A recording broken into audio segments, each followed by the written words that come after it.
Sa Diba? mga oligarko, ayaw nila nang babayad sila ng tamang buwis. Tama ba, ABS-CBN? Tama ho ba, Mr. RSA? Maraming oligarko na takot at may phobia na makabalik ang mga Duterte sa palasyo ng Malacanang kasi hindi ubra yung lagay-lagay nyo. Hindi ubra yung red tape na plano nyo. Hindi ubra yung dadayain nyo yung buwis dahil kailangan kung ano yung dapat yung bayaran na buwis, yun ang babayaran nyo. Tapos, sa mga drugista, ayaw rin nila sa mga Duterte. Kasi alam nila, mawawala na naman sila ng papel at hindi na naman sila makapaghasik ng lagim sa lipunan. Tapos, sa mga ano ba to? Sa mga simbahang Katoliko, ayaw nila ng mga Duterte.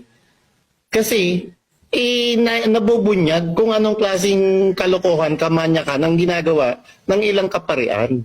And higit lalo, ayaw ng mga teroristang komunista sa mga Duterte kasi ang Pangulong Rodrigo Roa Duterte lamang ang nag-wipe out sa kanila at tunay na nagbigay ng serbisyo at pangangailangan sa mga rural areas sa pamagitan ng NTF-ELCAC at dahil doon na wipe out at hindi na nakakakuha pa ng simpatsya ang mga teroristang komunista sa mga kanayunan.